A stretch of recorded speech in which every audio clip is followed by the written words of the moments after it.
L'Afrique du Sud fait face à plusieurs crises et c'est peu de le dire. D'abord celle sociale qui sert de prétexte à des Sud-Africains pour attaquer au couteau, à la machette ou à la pierre des ressortissants d'autres pays et surtout nigérians qui n'ont commis comme péché majeur que d'avoir voulu résider et travailler en Afrique du Sud. Ensuite, crise politique avec chaque jour qui passe un nouveau front au sein même de l'ANC, le Congrès national africain, parti au pouvoir depuis la fin de l'apartheid à la base, la constellation de scandales de corruption accumulés par le président Jacob Zuma lui-même, ainsi que nombre de ses ministres, sans oublier des familles fortunées qui entretiennent des relations mystérieuses avec le président. Enfin, crise sécuritaire, car la dernière affaire qualifiée de cambriolage ciblé dans les locaux de la Cour constitutionnelle prouve, à n'en point douter, la gravité de la situation. Le juge Mogoeng, plus haut magistrat du pays, a vu son bureau visité par des individus non identifiés. Afrique du Sud, cambriolage à la Cour constitutionnelle, simple acte de délinquance ou preuve de la faillite de l'État. Ce sera notre débat du jour sur Angle de Vue. À toutes et à tous, bonjour et merci de nous rester fidèles. Nos invités du jour sont plus tardés. D'abord, Heribert Label Adjovi, vous êtes journaliste, spécialiste des questions internationales. Bonjour. Bonjour. Face à vous, Lamine Cissé, écrivain, expert en communication politique. Lamine Cissé, bonjour. Bonjour, Johannes. Avec vous, messieurs, nous allons parler de l'Afrique du Sud de long en large. Plusieurs faits d'actualité dans ce pays, notamment. Et bien, la Adjovi, ma vraie question est pour vous. Dans une nation comme l'Afrique du Sud, est-ce qu'on peut concevoir que le bureau d'une aussi grande instance que la Cour constitutionnelle soit violé? Le sujet me fait sourire, mais en même temps, c'est très sérieux parce que il ne faut pas oublier. L'événement dont vous parlez a eu lieu le samedi dernier, le samedi 18, mais la veille, le vendredi 17, la Cour constitutionnelle présidée par le juge Mogoeng a sévèrement critiqué l'incompétence du gouvernement Jacob Zuma en ce qui concerne cette crise liée à l'affaire des allocations sociales. Alors, vous vous rendez compte, est-ce qu'un hasard de calendrier ou un simple acte de vandalisme? Moi, je pense qu'il y a forcément une liaison entre les deux actions. Surtout que la veille de cette décision de la Cour constitutionnelle, le jeudi 16, le président Jacob Zuma était au Parlement pour s'expliquer, parce que c'est devenu un dossier très très sérieux en Afrique du Sud, pour s'expliquer sur cette affaire, puisqu'on considère qu'il y a corruption, il y a incompétence notoire de la part du gouvernement. Donc je trouve que c'est une situation grave qui vient, c'est comme la goutte d'eau qui fait déborder le vase. Et sincèrement, on se pose beaucoup de questions par rapport à la gestion de l'ANC et la gestion personnelle du président Jacob Zuma en Afrique du Sud. Alors, Lamine Cissé, 15 ordinateurs contenant des informations personnelles sur 250 juges et employés ont été dérobés. Est-ce que c'est surprenant déjà?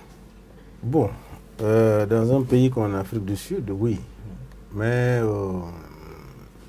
nous ne pouvons pas dire que d'emblée, parce que les juges là, on peut avoir d'autres dossiers qui ne sont pas que les dossiers concernant Jacob Zuma. L'État. Donc ça peut être, c'est-à-dire que les personnes peuvent solfer sur cela pour faire leur sarbesogne. C'est pourquoi moi je ne me dirige pas automatiquement vers le gouvernement. Je peux me diriger contre tout individu qui soit incriminé à un haut niveau. Peut-être même l'opposition, qui sait? Peut-être, on ne sait jamais. Bon, mais le timing, le temps, c'est-à-dire que les concordances de temps font qu'on se focalise sur le gouvernement, mais peut-être à tort ou à raison. Mais vous savez, en Afrique du Sud, il y a beaucoup de dossiers. La Cour constitutionnelle a beaucoup de dossiers à son niveau. Ça peut être X ou Y. Moi, c'est mon analyse à chaud. Parce qu'il est très difficile sur ce plateau de dire que c'est Jacob Zuma. Bien sûr qu'il bénéficie de la présomption d'innocence, mais son nom est cité. Il y a 350 pages en rapport le concernant. C'est difficile qu'il s'en dérobe. Alors, Ebela Beladjovi, les locaux visités sont quand même dans un quartier, la banlieue de Johannesburg notamment, mais c'est un quartier qui est réputé extrêmement sécurisé. Qui peut bien en vouloir à la Cour, selon vous? Oui, surtout que ce n'est pas une simple cour, c'est la Cour constitutionnelle qui a rendu une décision juste la veille du cambriolage. On se rend compte que ça ne peut pas être un simple individu. Ça veut dire que c'est vraiment à un niveau très élevé. Et donc il y a une forte suspicion en ce qui concerne le gouvernement du président Jacob Zuma par rapport à cette situation. À tort ou à raison, de toutes les manières, vous venez de le dire, c'est un endroit suffisamment sécurisé et n'importe quel quidam ne se présente pas à une cour constitutionnelle pour aller dévaliser cette cour. Je pense que c'est encore le garant de l'ordre constitutionnel. Donc, c'est des endroits qu'on ne visite pas comme ça. Ça ne peut qu'être que quelqu'un qui a intérêt à agir et dans les conditions actuelles, avec toutes les affaires qu'on connaît pour le gouvernement Jacob Zuma et ce que lui-même a comme des affaires à ce jour, on peut imaginer que le gouvernement a vraiment beaucoup à faire avec ce dossier-là. Alors, Lamine Cissé, il y a le porte-parole du juge qui dit, je cite, « C'est un vol ciblé qui n'a rien d'aléatoire puisque les voleurs sont allés directement à l'étage où sont stockées ces données confidentielles. » Voilà. Je crois que l'État Jacob Zuma a le devoir aussi de clarifier la situation. Parce que la Cour constitutionnelle, c'est l'État. Alors, donc, je crois que nous allons voir la suite de la situation. Puisque normalement, pour un État sérieux, il doit pouvoir mettre en branle tous les services pour mener des enquêtes, pour savoir ce qui s'est réellement passé. C'est cela dont nous attendons. Bon, maintenant, c'est vrai, les commanditaires, dirons-nous, savent de quoi ils voulaient faire. Ils ont peut-être atteint leurs objectifs. C'est peut-être faire disparaître certains dossiers, on ne sait pas. Bon, mais on attend ce que... Moi, je voudrais attendre les semaines qui viennent pour savoir qu'est-ce que Jacob Zuma et son gouvernement feront face à cette situation. Alors, est-ce qu'on peut assimiler cela à une attaque contre la justice sud-africaine? Non, pour moi, ce n'est pas contre les preuves, peut-être. C'est pour peut-être faire disparaître certaines preuves. C'est pour rendre plus vulnérable la Cour constitutionnelle. Quand la Cour n'a pas les éléments d'appréciation, il devient vulnérable. Je crois que c'est à ce niveau-là où on peut... C'est pourquoi j'ai dit j'attends de voir la suite du dossier pour donner une appréciation plus globale. Donc, attaque quand même contre la justice, puisque la Cour constitutionnelle aujourd'hui s'est érigée en garant de la Constitution. C'est la seule institution qui peut réagir quand le gouvernement a failli, notamment l'affaire des aides sociales où la Cour constitutionnelle a reconduit le contrat qu'il y ait l'État à la société privée qui distribuait les aides. Est-ce qu'aujourd'hui, ce n'est pas une attaque quand même contre la justice sud-africaine? Vous faites bien de le rappeler, puisque, allons dans les détails, cette affaire d'allocation sociale concerne 17 millions de personnes. Et ce sont essentiellement des pauvres. Voilà. Et c'est une cagnotte de plus de 10 milliards d'euros. Vous imaginez, et normalement la société qui gère ce dossier en sous-traitance avec l'État, son contrat arrive à terme en fin mars. Or, la Cour constitutionnelle, à travers sa décision rendue vendredi, demandait à ce que ce contrat ne soit pas renouvelé parce que ce serait un contrat flou. D'ailleurs, la ministre du Développement social serait taxée, Madame Dlamini serait taxée d'incompétente et même de collision coupable avec cette entreprise privée qui gère ce dossier. Donc vous vous rendez compte, ce dossier met à nu toutes les affaires autour du gouvernement Zuma. Et vous savez qu'au-delà même de cette affaire, il y a un bras de fer entre les proches du président Jacob Zuma et le ministre des Finances qui prône vraiment l'assainissement des finances publiques. Donc si vous regardez de près la Cour constitutionnelle qui soutient l'opposition et qui dit qu'il ne faudrait pas que cette entreprise ait son contrat renouvelé. Vous voyez, c'est beaucoup d'argent en jeu. C'est quand même 10 milliards d'euros. Donc, ce qui a été fait contre la Cour constitutionnelle, c'est un peu pour les menacer aussi, parce que, quoi qu'on dise, les gens ne sont pas allés voler de l'argent. C'est des dossiers qui sont allés voler. Donc, l'objectif est bien clair. Si vous n'avez pas de preuves, vous ne pouvez pas juger comme il faut. Et également, si on peut venir dans les locaux de la Cour constitutionnelle pour voler des dossiers, alors les personnalités aussi peuvent disparaître. Voilà. Bon, moi je pense que ça peut être les périphéries de Jacob Zuma. C'est pourquoi moi je ne le vise pas directement. Parce qu'en Afrique du Sud, de l'État, les implications financières sont énormes. C'est élargi. Ça peut être des gens qui ont un intérêt par rapport à une situation donnée, comme vous venez de le dire, les aides sociaux, les gens qui sont impliqués là, peut-être qu'ils ont très mal géré, peut-être qu'ils gagnent beaucoup d'argent, ils veulent faire disparaître aussi le dossier. On ne sait pas, Jacob Zuma ne peut pas peut-être être incriminé directement. Ce qu'on peut dire, c'est la gouvernance, de toutes les façons, c'est la gouvernance Jacob Zuma. Parce que quand les subalternes pêchent, on dit c'est le chef. C'est pourquoi je voudrais dire, dans le déroulement des dossiers, nous pouvons encore beaucoup plus voir clair et apporter des appréciations beaucoup plus... mais à chaud comme ça, nous pouvons que faire des appréciations sommaires de la situation. Mais quand l'opposition dit, par exemple, l'Alliance démocratique, un des leaders a dit, je cite, c'est le ministre de la Sécurité d'État qui est à la manœuvre pour intimider la justice. Oui, mais il n'a qu'à fournir les preuves. Lui, il le dit, moi, je ne peux pas dire sur ce plateau-là que ce monsieur-là, cet opposant, a raison. Parce que vous connaissez l'opposition africaine. C'est pour chercher par tous les moyens. Vous pensez qu'on est dans la récupération? C'est possible. C'est possible. C'est pourquoi je suis un peu mesuré, en attendant de voir plus clair. Mais je sais que ça ne va pas. En termes de gouvernance, avec Jacob Zuma, il y a trop de problèmes. Il faut que l'ANC revoie sa copie. Alors, Ebelabel Adjovi, le même sentiment est partagé par les leaders de la liberté économique EFF de Julius Malema. À travers un communiqué, on dit que ces cambrioleurs étaient à la recherche de quelque chose de spécifique, peut-être pour discréditer le juge Mogoeng. Est-ce qu'aujourd'hui, c'est tout l'appareil de la Cour constitutionnelle qui se retrouve en danger ou ébranlé parce que on parle de 250 dossiers, on ne sait pas ce qu'il y a concrètement dans ces dossiers-là. Est-ce qu'il n'y a pas des dossiers même qui peuvent porter atteinte à la sécurité, aux biens ou aux familles des juges en question? Est-ce qu'on peut aujourd'hui faire face à l'État, rendre des décisions pour contraindre le gouvernement Jacob Zuma à faire des choses alors que soi-même on est peut-être en danger? Absolument. Au vu des éléments qui ont été saisis ou des éléments qui ont été cambriolés? Non, je crois que tout à l'heure, Lamine Cissé disait qu'on ne peut pas directement indexer le président Jacob Zuma. C'est vrai, puisque ce n'est pas le gouvernement lui-même, les membres du gouvernement eux-mêmes qui se sont portés vers la Cour constitutionnelle pour poser l'acte. Mais toujours est-il que le président Jacob Zuma, personnellement, a bien des dossiers au niveau de la justice, des dossiers de corruption, des dossiers de malversation. Donc, de ce point de vue, ce n'est pas du rêve, c'est de la réalité.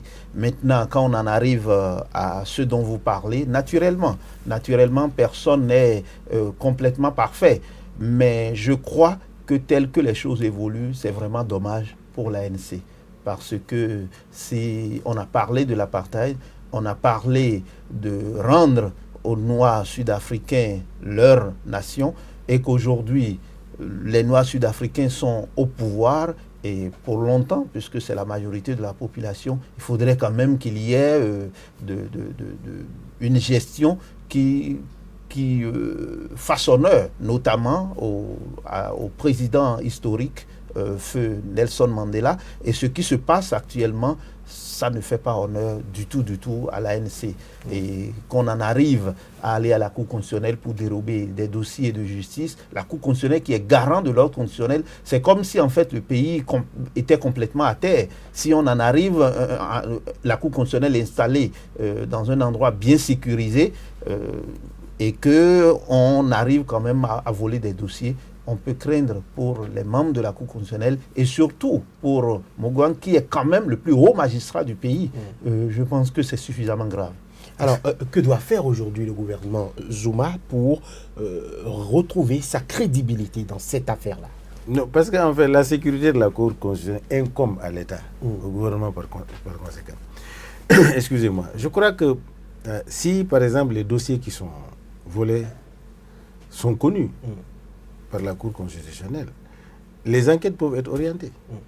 Je crois que l'État doit s'y mettre pour mener des enquêtes très sérieuses et qu'on sente que l'État s'est impliqué, l'État veut vraiment, pour que Zuma soit crédibilisé par rapport à cette situation. Soit disculpé. Voilà, il faut vraiment qu'il donne de la volonté de savoir. Parce que les dossiers qui sont volés, ils doivent savoir les pistes des dossiers qui sont volés déjà. Pourquoi ces dossiers-là sont volés? On doit savoir, les dossiers-là ont incriminé qui et qui.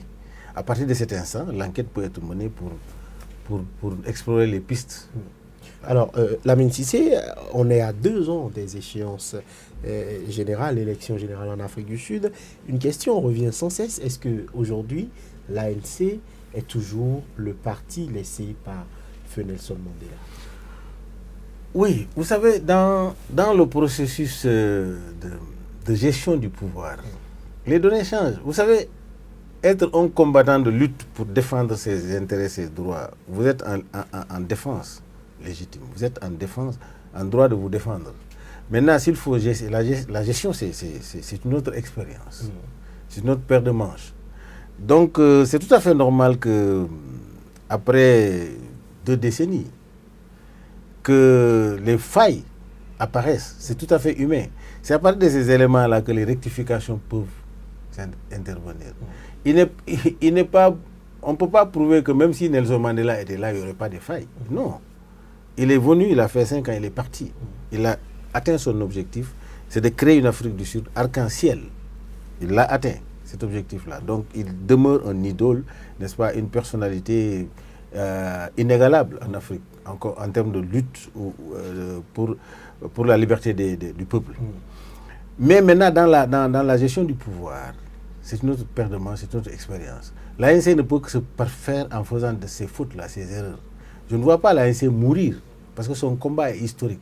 Son combat est un combat historique qui se perpétuera tant que l'Afrique du Sud vivra. Mais c'est les hommes qui viendront pour réhabiliter l'ANC. Donc je crois que l'ANC est en phase de réhabilitation face au contexte de la gestion du pouvoir aujourd'hui. Alors, Ebel Adjovi, votre avis, est-ce qu'aujourd'hui, l'ANC, je rebondis sur l'avis de Lamine Cissé, est-ce que l'ANC aujourd'hui a les hommes qu'il faut pour incarner ce nouvel idéal-là auquel doit aller le parti? Bien entendu. Le problème qui se pose aujourd'hui à l'ANC, c'est la réalité du pouvoir. Lorsque vous avez été tout le temps opprimé, que vous vous retrouvez brutalement au devant de la scène, il faut que vous ayez un supplément d'âme pour gérer, en sachant que vous gérez pour le peuple sud-africain martyrisé pendant des décennies et des décennies. Et c'est le problème qui se pose. Maintenant, je ne sais pas comment les Sud-Africains se sont arrangés pour que Jacob Zuma, qui, on le sait, avant de venir au pouvoir, était mêlé de beaucoup d'affaires. Plusieurs affaires. Quand quelqu'un est déjà tenu dans des affaires et reconnu, même s'il n'y a pas eu partout des jugements sur tous les dossiers, on savait qu'il était mêlé dans beaucoup d'affaires. Quelqu'un comme ça, si vous l'amenez au pouvoir, il a vraiment déjà les mains liées et il ne pourra pas avoir les coudées franches pour gérer le pays comme il le faut, puisqu'on dit les mauvaises habitudes, ça ne change pas du jour au lendemain. Donc ça, c'est un problème fondamental, puisqu'il y a 2 blocs au sein de l'ANC. Le bloc qui veut qu'on aille progressivement mais l'autre bloc qui est plus dur et qui veut qu'on aille avec la rupture tout de suite parce que les Noirs sud-africains ont été longtemps martyrisés et qu'il faut changer la situation très très rapidement. C'est d'ailleurs pour ça qu'il y a cette affaire d'allocation familiale. C'est d'ailleurs pour ça. Et c'est pour ça que si on en arrive dans la gloutonnerie à détourner même ces fonds, si ça se vérifiait, c'est un scandale, tout simplement. Donc, non, les hommes existent au sein de l'ANC. La preuve, les autres partis d'opposition aujourd'hui, c'est des gens qui étaient pour la plupart dans l'ANC. Et c'est parce que, justement, il y a certains qui ont trouvé leur compte et qui ne veulent pas permettre à ce que la classe ouvrière, comme on le dit, s'épanouisse, qu'il y a de problèmes aujourd'hui. Dans l'ANC, il y a des gens encore capables. Maintenant, il faut les trouver. Il ne faut pas donner le pouvoir forcément à ceux qui ont beaucoup d'argent et qui peuvent acheter les consciences. Alors, est-ce que cela ne remet pas en cause le mode de désignation déjà du leader de l'ANC?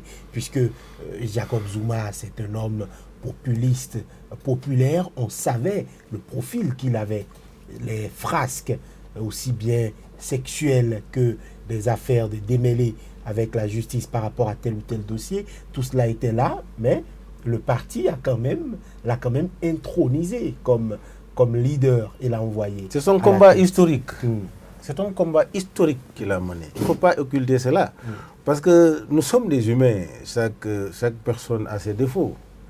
Mais en termes de sacrifice et de combat, il a été présent quand le peuple sud-africain avait besoin de lui. Je crois que... Il a notamment fait la prison. Voilà, et il s'est sacrifié. Là, il n'a pas fait des frasques en prison, il a été martyrisé, comme tout un peuple. Mais ce que je voudrais dire est que l'ANC est là. Parce que si l'ANC n'était pas debout, qui allait dénoncer tout ça là? Mais nous, dans nos pays, qu'est-ce qui se passe? Mangeons et laissons les autres parler. Il y a des scandales qui se font partout ailleurs en Afrique, mais les gens se taisent là-dessus. Parce que c'est la gouvernance mangeons. Mais au sein de l'ANC, il y a des forces qui se lèvent pour dire non, c'est que l'ANC est debout. Parce que tant qu'il n'y a pas ces forces de contradiction qui montrent que l'ANC, il a un acquis qui est déjà là, mais je crois que Zuma fera ce qu'il voudra. Et ensemble, avec les autres, tout le monde allait dire, bon, comme nous maintenant, là, on est au pouvoir, nous aussi, on a qu'à se sucrer. Mais il y a des gens qui disent non. Ce n'est pas l'objectif de l'ANC. L'ANC, il faut penser au peuple qui a été longtemps martyrisé. Donc je pense qu'il ne faut pas occulter cela. Il faut savoir que ces contradictions internes viennent des valeurs intrinsèques que l'ANC a. Sinon, dans d'autres partis que nous connaissons, mais on dit que c'est la solidarité partisane. Gouvernementale. Bon, voilà, exactement. Bon, quand c'est gâté, on n'a qu'à tous gâter. C'est comme ça.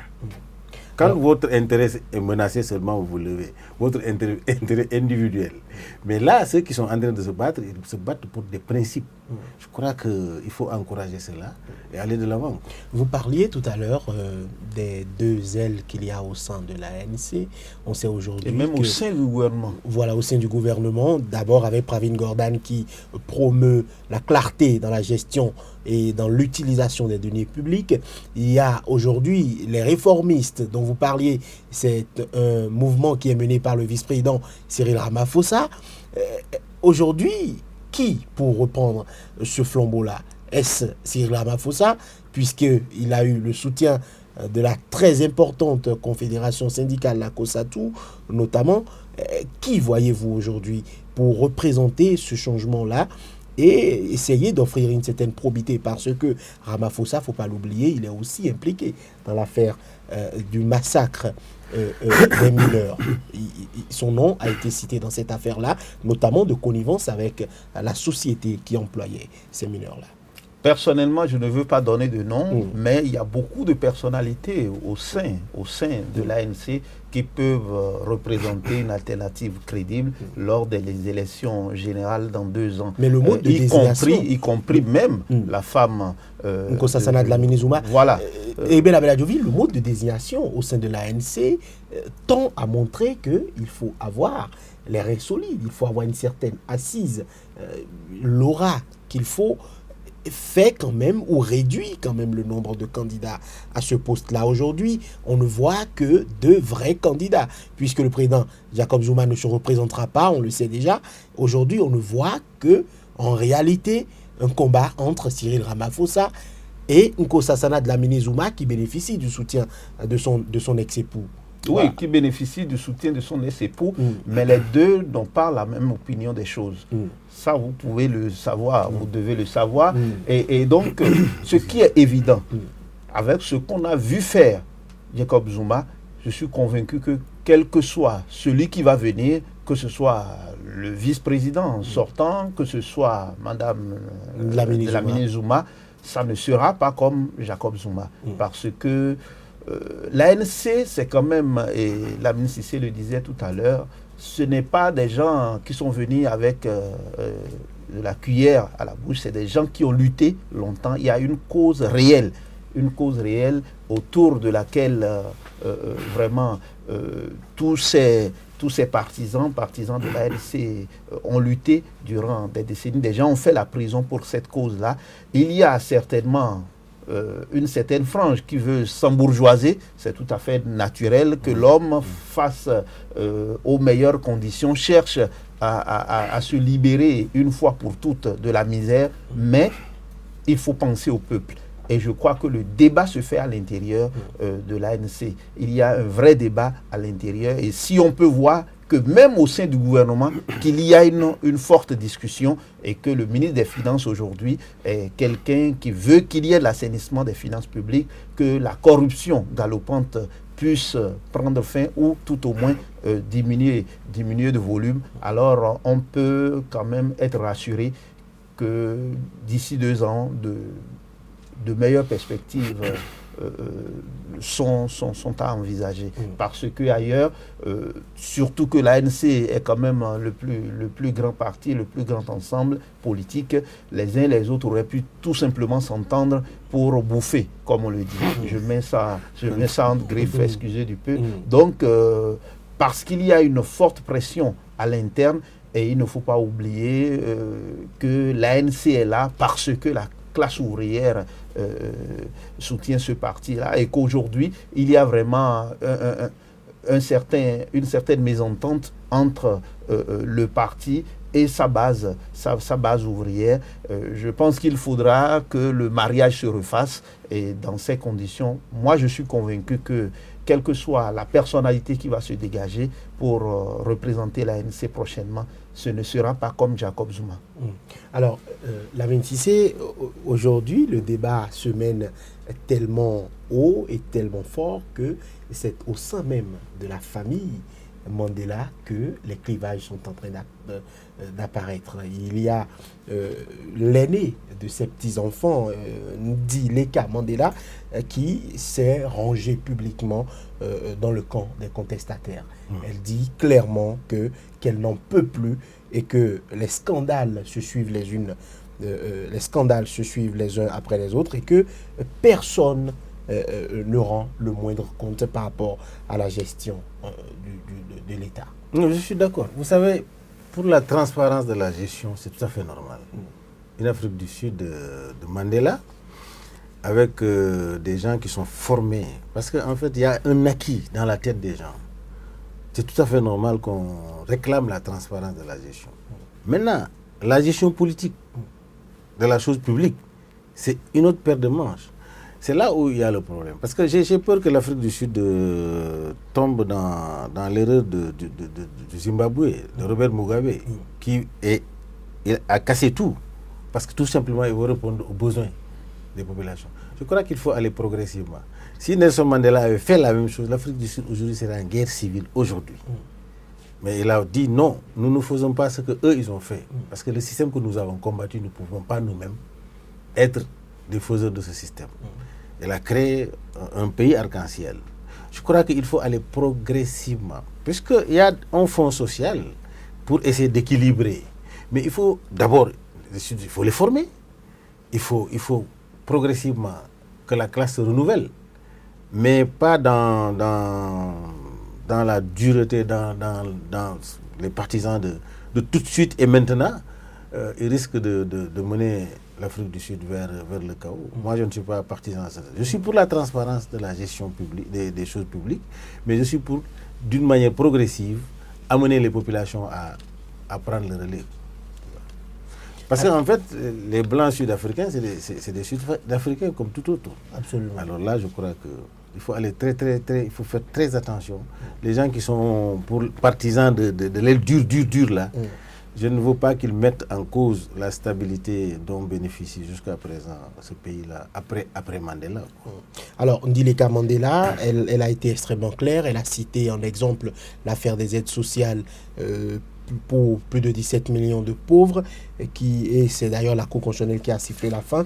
On le sait déjà. Elle a parlé aussi de l'affaire de la mort d'une centaine de malades psychiatriques qui ont été victimes de négligence dans un hôpital qui est quand même censé s'occuper de ces personnes-là. Est-ce que aujourd'hui un descendant direct du président feu Nelson Mandela prenne la parole et tienne ce genre de discours, est-ce que ce n'est pas la preuve de la gravité de la situation actuellement en Afrique du Sud? Mais ça ne vient que mettre de l'eau au moulin de l'opposition et à l'externe et à l'intérieur même de l'ANC. Vous savez, lorsque vous êtes mêlé, vous êtes porté au devant de la scène et qu'en même temps, en dehors de la grâce que Dieu vous accorde de gérer les affaires publiques, vous spoliez la veuve et l'orphelin, vous ne pouvez plus gérer normalement. Lorsque vous faites de la corruption un sport politique du moins, alors vous devenez aveugle et vous ne voyez plus la situation du pauvre, vous ne voyez plus la situation de la basse classe, puisque l'essentiel, vous vous embourgeoisez, alors vous pensez que tout le monde est comme ça dans le pays. Donc il faut faire très très attention. C'est une grâce d'être porté aux plus lourdes charges dans un État, mais il faut avoir la conscience de savoir que vous êtes à la place de Dieu et que, étant à la place de Dieu, vous devez penser d'abord aux plus pauvres, aux plus nécessiteux, à la veuve et à l'orphelin. Lorsque vous ne le faites pas et que vous vous exercez à la prévarication des ressources publiques, naturellement, vous laissez les gens mourir dans les hôpitaux. Vous ne vous occupez pas de l'éducation de la classe de la jeunesse. Vous ne vous occupez pas alors de ce à quoi vous êtes appelé, c'est-à-dire permettre à ce que le citoyen, même le plus pauvre, ait de quoi satisfaire ses besoins les plus élémentaires. Donc on ne peut pas être surpris de ce résultat-là et c'est tout à fait normal qu'un descendant de Nelson Mandela, par rapport à ce que Nelson Mandela a représenté pour l'Afrique du Sud et pour l'Afrique et pour le monde, on dirait, alors réagisse de cette manière, puisque on pourrait se demander où est l'ANC qui a été créée. Est-ce que les objectifs de début continuent d'être les mêmes, puisqu'ils étaient opprimés? Aujourd'hui, ils sont au pouvoir et ils ne font pas ce qu'ils doivent faire. C'est vrai qu'il ne faut pas aller avec la brutalité, puisque même les Blancs sud-africains sont sud-africains aujourd'hui, mais en même temps, il ne faudrait pas alors s'acoquiner avec les bourreaux d'hier et s'embourgeoiser et laisser la grande majorité vivre dans la paupérisation. Absolument. Ça, c'est criminel. Alors, elle déclare pour finir qu'elle ne votera plus pour un idéal qui n'est pas celui de son grand-père et l'idéal que son grand-père et ses camarades ont combattu. Oui, vous savez, Nelson Mandela, c'est un héritage sud-africain. Mais c'est un héritage africain, Nelson Mandela. Il n'appartient pas qu'à l'Afrique du Sud. Et dans la famille Nelson Mandela, il faut que les voix s'élèvent pour rappeler. C'est-à-dire que sa prise de position est symbolique. Ça montre que Nelson Mandela est toujours là, vivant. Je crois que c'est symbolique. Il n'a pas le droit de se taire. Un autre de ses frères estime qu'on ne doit pas jeter le bébé avec l'eau du pain. Oui, c'est-à-dire dans quel cadre, par exemple? Eh bien, il est député à l'Assemblée sud-africaine, mais lui, il estime par contre que sa sœur est trop allée en besogne et qu'elle doit se taire ou se calmer. Oui, je crois que pour permettre à ce que la jeunesse et des idées nouvelles prennent le leadership. Oui, d'accord, il faut qu'il y ait des contradictions. C'est ça l'ANC. Il faut qu'il y ait des contradictions. Vous savez, des contradictions nées ce qui est positif. Il faut qu'il y ait des contradictions, même au sein des familles. C'est pourquoi moi je suis partisan des gens qui s'expriment par conviction. Vous savez, on peut vous trouver dans la même famille, d'autres sont dans d'autres partis politiques, d'autres sont ailleurs. C'est ça la voie, n'est-ce pas, de la démocratie et du progrès. Je suis tout à fait d'accord que les deux frères qui sont sortis de la même racine, n'est-ce pas, et des positions divergentes. Tout le monde n'est pas d'accord avec Nelson Mandela à son temps. Ils sont d'accord qu'il faut libérer l'Afrique du Sud, mais la méthode qu'il fallait faire, mais ce n'est pas tout le monde qui était partisan de prendre les armes, etc. Mais il est parvenu à ses fins. C'est ça la vie. Aujourd'hui, il y a Julius Malema qui est en train d'appeler à l'expropriation des terres des Blancs. Parce que c'est exactement le problème zimbabwéen. Aujourd'hui, Julius Malema, il a d'ailleurs été condamné par la justice à se taire. On lui a interdit de tenir ce type de propos, puisque des propos contraires à la Constitution. Mais le problème se pose aujourd'hui. Certains estiment même que le président Jacob Zuma serait partisan de ce que des terres soient arrachées à des Blancs et attribuées à des Noirs. Julius Malema, lui, va jusqu'à dire, si vous voyez une terre qui vous plaît, eh bien, accaparez-vous-en, cette terre vous appartient. Oui, avant d'évoquer ce sujet, vous avez parlé des deux arrière-petits-fils de Mandela. Celui qui est député et qui dit qu'il faut laisser continuer les choses, c'est certainement parce que lui-même, elle est d'un certain nombre d'affaires. Il est un homme d'affaires. On ne peut pas forcément. Je suppose. On a une vision totalement différente. Non, mais il est dans le à sa décharge, il dit tout au moins qu'il faut que la jeunesse puisse proposer des idées nouvelles et reprendre la direction du parti. Parce que la situation est quand même claire. Non, en fait, si on ne comprend pas ce qui se passe dans cette région de l'Afrique australe, on ne peut pas comprendre pourquoi les gens veulent que d'autres soient. Ce qui fait mal, c'est la situation aujourd'hui de Jacob Zuma. Puisqu'on sait très bien que Jacob Zuma fait partie de l'aile dure de l'ANC. C'est à cause des affaires qu'aujourd'hui, on le trouve, on le prend pour un pestiféré. Sinon, il fait partie de ceux qui veulent que le noir sud-africain soit considéré comme il faut. C'est parce que lui-même, il s'est embourgeoisé qu'aujourd'hui, on le trouve comme un ennemi de la cause noire sud-africaine. La position de Julius Malema sur l'expropriation. Oui, bien sûr, c'est la même position que celle de Jacob Zuma, c'est la même position que celle de l'ancien président Thabo Mbeki, c'est la même position que celle de Winnie Mandela. Et je pense que si on analyse bien la situation sud-africaine, c'est vrai qu'il ne faut pas aller très vite. Mais aujourd'hui, on a fait quand même plus de 2 décennies. Si des gens ont été spoliés dans le passé et que les Blancs, même s'ils sont devenus sud-africains aujourd'hui, sont sur les terres, je pense qu'il devrait y avoir un processus normal pour que quand même progressivement de plus en plus de Noirs aient accès aux terres. Donc, ce n'est pas le cas, donc il faudra accélérer le processus sans forcément que ça soit systématique. Moi je suis pour que de plus en plus de Noirs aient accès à ces terres tout en évitant que ce ne soient pas des gens qui n'ont rien à voir avec l'agriculture qui aient accès à ces terres. Donc c'est très très important, pas systématiquement, mais il faut faire en sorte que de plus en plus de Noirs sud-africains aient accès aux terres. D'une façon inclusive, c'est-à-dire qu'il faut que les propriétaires terriens, les Blancs, soient inclus dans ce processus-là, pour qu'eux-mêmes, parce que ce qui est dangereux, c'est de laisser les gens allaient vers ces Blancs-là, comme je l'ai vu au Zimbabwe. La Mintissé, il y a 27% de Sud-Africains aujourd'hui qui sont au chômage. Et les actes de xénophobie se multiplient dans le pays. On a notamment vu des images absolument effroyables, je pèse bien mes mots, où des gens sans défense sont attaqués au couteau ou lapidés par une population ou une frange de la population en furie sans que personne n'intervienne. Des Africains. C'est des Africains qui ont été victimes. C'est ce qui est déplorable, des Africains. L'ANC, dans son combat, ce n'est pas les Africains qui ont rendu l'Afrique du Sud pauvre. C'est le système international, de la gouvernance internationale. Je dirais même les Nations Unies ont été complices de ce qui s'est passé à l'apartheid.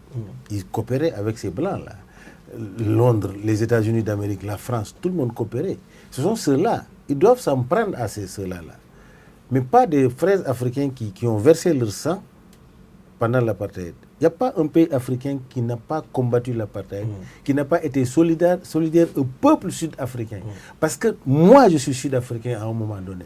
Mais maintenant, ce qu'ils sont en train de faire, ce peuple-là, qui pense que c'est les Africains qui sont en train de prendre leur manger à la bouche. Si tous les pays faisaient... L'Afrique n'existera nulle part. Mais dans le cadre de la migration, vous allez chez les autres, ils vont chez vous. Vous voulez dire que les Sud-Africains sont nulle part dans le monde, sont nulle part en Afrique? Ils sont partout ailleurs en Afrique. Alors, je crois que c'est scandaleux. Et puis, c'est honteux. En tant qu'Africain, moi, quand je me regarde, je vois faire ça là, j'ai honte de moi-même. C'est-à-dire qu'il n'y a pas de mot qualificatif pour ça. Et Belabel Adjovi, sur ce plateau, la dernière fois, vous n'étiez pas enclin à reconnaître le terme xénophobie, mais il faut qu'on en parle. Aujourd'hui, le gouvernement sud-africain peine même à concevoir ou à estimer qu'il y a un réel problème sérieux. Le président Thabo Mbeki a été même jusqu'à parler de criminalité, alors que le problème qui se pose aujourd'hui, c'est un problème de xénophobie. Cela s'est passé en 2008, cela s'est passé en 2015, cela se passe en 2017, au 21e siècle, Belabel Adjovi. Oui, le mot xénophobie, c'est les gens qui ont inventé ça. Je ne voudrais pas parler exactement en ces termes. Pourquoi? Parce qu'il faut voir l'histoire de l'Afrique du Sud. Effectivement, les pays africains sont allés au secours de l'Afrique du Sud. Et l'Afrique du Sud le leur a bien reconnu, puisqu'il y a eu des facilités d'entrée des populations africaines en Afrique du Sud. Mais ce qui se passe concrètement, lorsque vous êtes en difficulté, le responsable de cette situation, c'est l'ANC au pouvoir qui n'a pas bien géré les affaires publiques. Et ce qui fait que, justement, la population pauvre, le dos au mur, quand tu es dos au mur, qu'est-ce que tu cherches? Tu cherches le plus faible pour lui faire payer ce que tu vis. Comme les Blancs sud-africains sont toujours en position de force, sont toujours... Non, attendez, non, ce n'est pas la seule explication. Sont toujours en position de force. C'est les Noirs qui sont sur place, qui sont les premières victimes de cette hargne. Première chose. Deuxième chose, c'est qu'il faut savoir qu'il y a ces clivages interethniques en Afrique du Sud et qu'aujourd'hui, face à la situation de prévarication due à la mauvaise gestion de l'ANC au pouvoir, les Noirs sud-africains, surtout la majorité pauvre qui vit dans une misère essentielle, cherchent de boucs émissaires. Et comme je vous l'ai dit, ceux qui sont à leur portée, c'est les Noirs qui sont sur place. Et donc, évidemment, si nous voulons utiliser le mot que tout le monde utilise, on va dire la xénophobie. Mais c'est plus profond. Si on parle de xénophobie tout simplement pour dire que les Sud-Africains sont contre les Noirs, ce n'est pas exactement ça. Vous savez, il y a jusqu'à aujourd'hui, on n'a pas fini. Il n'attaque que des Noirs. On n'a pas fini de gérer les situations. On n'a pas fini de gérer toute la psychose de la période d'apartheid. Et c'est le gouvernement sud-africain qui doit pouvoir le faire. Oui, il n'attaque que les Noirs parce que les Noirs sont les plus vulnérables. Non, non, moi je crois qu'il n'y a pas de justification pour ça. Ils sont xénophobes. La xénophobie, c'est un mot. C'est pas Fon ni Olof ni Mandeng, c'est pas nos mots. La xénophobie explique, n'est-ce pas, se lever contre les étrangers. Celui qui n'aime pas les étrangers chez lui.